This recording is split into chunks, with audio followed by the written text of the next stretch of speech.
Alright guys, so we're going to work on something a little different today, not because I want to, but because I have to. If I'm going to do any romping this summer, I need a way to transport my rigs, and my trailer has definitely seen better days.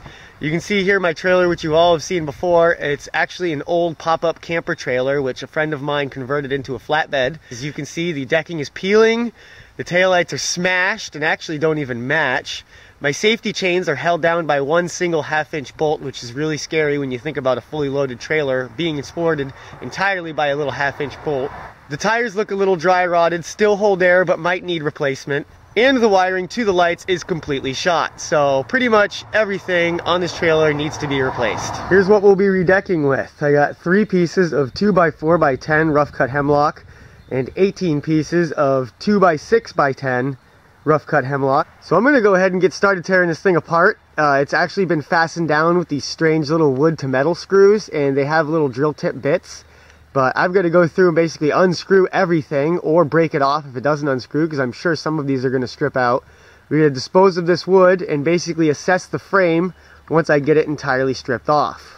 Alright, so as it turns out, upon trying to unscrew the second screw in my deck, I completely busted the tip of my screwdriver and my screw gun, and I wasn't even really pushing it all that hard, so I might have to figure out a different approach here. I think these screws might be rusted into the frame. So as it turns out, the easiest way to remove the plywood, since I broke all my screw bits and didn't dare to break any more, was to use crowbars, hammers, and brute force to rip the plywood off of the trailer. And it ended up being pretty much a barbaric smashing of plywood towards the end. But now I've got to go through and remove the heads to all the little sheet metal screws, or whatever they're called, the self-tapping metal screws. They didn't totally come out of the frame with the plywood, and I didn't really expect them to, because the wood is a lot softer than the metal. But the easiest way to do this is actually more brute force smashing. I could use the grinder, but really that would take, 3 to 4 seconds per bolt. This takes less than a second, so that's what we're doing.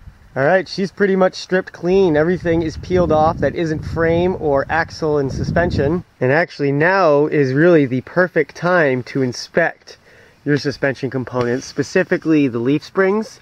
You want to make sure that you don't have cracks in your leaf springs, and you want to make sure that your U-bolts and your mounting plates are not loose and that your center pins are still in place. Because if any of this stuff gets lost, cracked, broken, worn, anything like that, now is the time to fix it, as the trailer is very easy and accessible, very lightweight.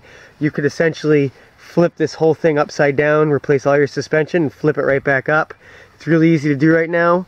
All my stuff's in really good condition, or at least good enough for me. I'm going to go ahead and pressure wash this bad boy now because it's got grass chunks and mud all over it. But once I get her cleaned off, I'm going to go ahead and start painting the frame. So here's the paint we're going to be using. I'm just going to rattle can this bad boy, and I got this rust preventative enamel, and I'm going to throw that down first, basically like a primer. It's a semi-gloss, or actually I think it's a flat color, and then I got a gloss black, just a cheap black spray paint that I'm going to follow up over the rust preventative stuff with. Now realistically, I probably should go through and wire brush this whole thing down and get the loose rust and crap off, but I honestly don't care that much about it. I just want to get this thing painted so I can start decking it. I'm also not going to worry about painting the interior parts of the frame. I'm just going to concentrate on the exterior parts of the frame, the parts that you will see once the decking is in place. So I'm just going to go ahead and start fogging on some rust preventative spray paint on the outside edges. And once I basically get the whole thing painted, I'm going to go ahead and cover everything up with the gloss. And if I have any spray paint left over, I will probably go ahead and do certain sections of the interior portions, like the rustier portions, either in front or behind the wheels. Alright, so she is all painted and dried, and as you can see, I'm starting to lay the base work for the decking here. And as you can see, I've got 3 2x4x10s of the rough cut hemlock laid out, and if you count, I've got 5 carriage bolts bolting through the boards into the frame of the trailer. These are 3/8 diameter carriage bolts. These are pretty easy to find at your hardware store. But this is basically here to give me something to attach my decking to. I don't want to spend all the money on all those little wood to metal screws, so basically what's going to happen is you can see the 2x6 over there. Those are going to lay across laterally, but I'm going to have to cut these things all to length because I think they're all 8 foot, and they all need to be, I believe it's 6 foot and 8 inches wide. Here's the hardware I'm using. These are 3.5-inch by 10 exterior screws. They're self-primed, star bit so that you don't slip. They even give you a free bit to use them. I got a big box of them. Believe it or not, this box of screws, 30 bucks. So try not to screw them up. Here's a real quick little handyman tip that I've learned over the years, seeing other people do it. It's basically really simple, where you have your plug and your extension cord and your power tool. Tie a large knot, like a square knot kind of thing, and that way, if I step on one side and pull it, you can see I can't unplug the thing. It just kind of tightens the knot.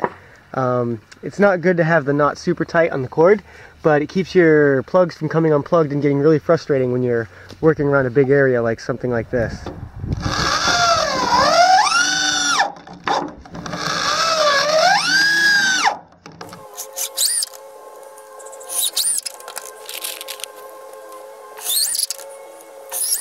So there we go. We are all done. As you can see, all the decking is in place. The last 3 boards, I guess I did my measurement and addition wrong because I kind of couldn't span the last gap properly, so I ended up just stacking 3 boards on top of each other. You can see on the front here, I've actually got some stickers on here from other YouTubers and people of that nature.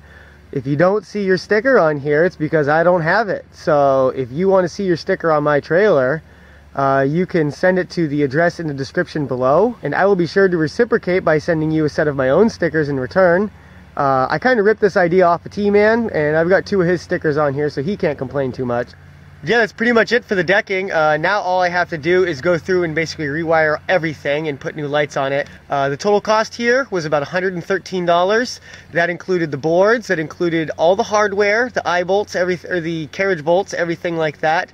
That includes the spray paint that I used, the 3 cans of spray paint, or the 5 cans of spray paint actually.